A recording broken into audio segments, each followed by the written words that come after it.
Bom dia a todos. Eu sou o professor Fernando Barros, professor de Medicina Legal. Nas últimas aulas nós estudamos então das perícias e dos peritos, nós estudamos das provas no direito processual penal e nós estudamos os documentos médico-legais. Agora nós vamos entrar em traumatologia. Nós vamos estudar então a parte mais operacional da medicina.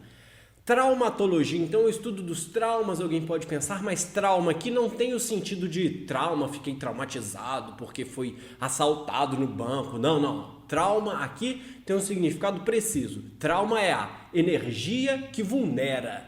Trauma é a energia que causa uma lesão. Essa energia pode ser de ordem física, de ordem biológica, de ordem química, ou de ordem biofísica, bioquímica, físico-química, biofísico-química, beleza? Hoje nós vamos estudar energias de ordem física mecânica, tá? Então vamos começar agora. Vem comigo, ô Alisson, solta a vinheta aí pra nós.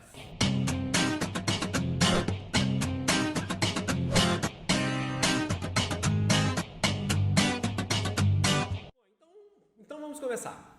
A energia que vulnera pode ser de origem física, química, biológica ou mista.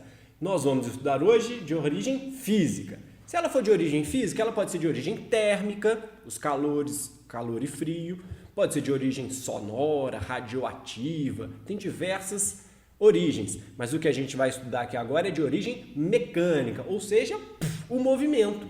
Tem movimento no instrumento que machuca a pessoa, então a gente fala que é um meio ativo. Pode ter a velocidade na pessoa que se movimenta contra o objeto, a gente diz de passivo. Então o exemplo de passivo é a queda, a pessoa andou e meteu a testa na parede, na placa. Esses são exemplos de passivo. Eita porra!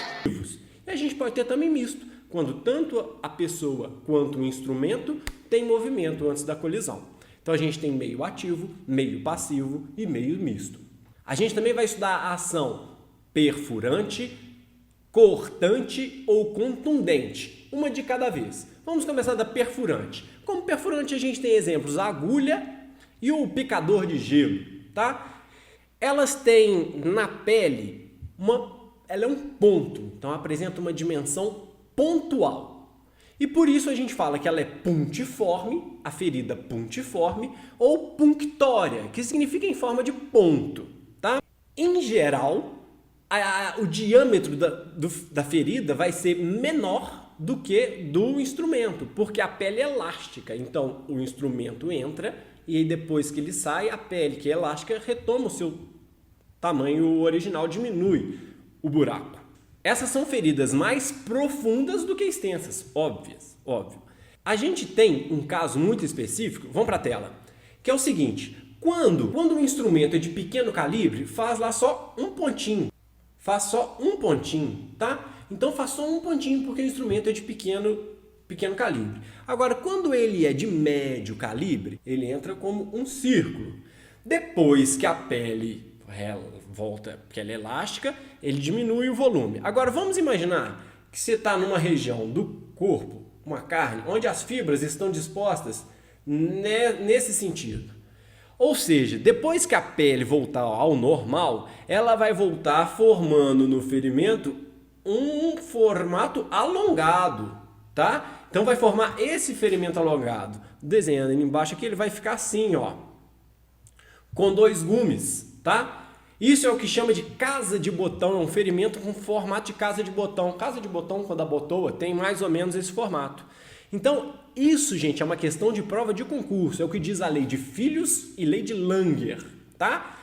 Vai adquirir a forma de casa de botão, o ferimento punctório, a ação perfurante, de um instrumento de médio calibre, porque o de pequeno calibre é só um pontinho mesmo. E alguém pode perguntar, e o de grande calibre? Cara, o de grande calibre, como um vergalhão, esse aí não é punctório, esse aí é pérfuro contuso. E a gente vai estudar mais pra frente, porque ele tanto perfura quanto contunde. Pode acontecer de a profundidade do ferimento ser maior do que a extensão do instrumento. Alguém pode dizer que não, tem que ser do mesmo tamanho. Só que isso é o que é chamado de lesão em sanfona. Então, na hora que o instrumento perfura, a pessoa, principalmente na barriga, a pessoa dobra. E depois que sai, ela volta ao normal, o ferimento fica mais profundo do que a extensão do instrumento. O ferimento fica mais profundo do que a extensão do ferimento. Isso é o que é chamado de lesão em sanfona. Quem descobriu isso foi Lacassagne, então é chamado também de lesão de Lacassagne. Beleza? Ferimentos punctórios de instrumentos perfurantes. É isso. Agora vamos para os instrumentos cortantes e depois para os instrumentos contundentes. Por hoje é só. Vamos deixar isso para a próxima aula. Um abraço.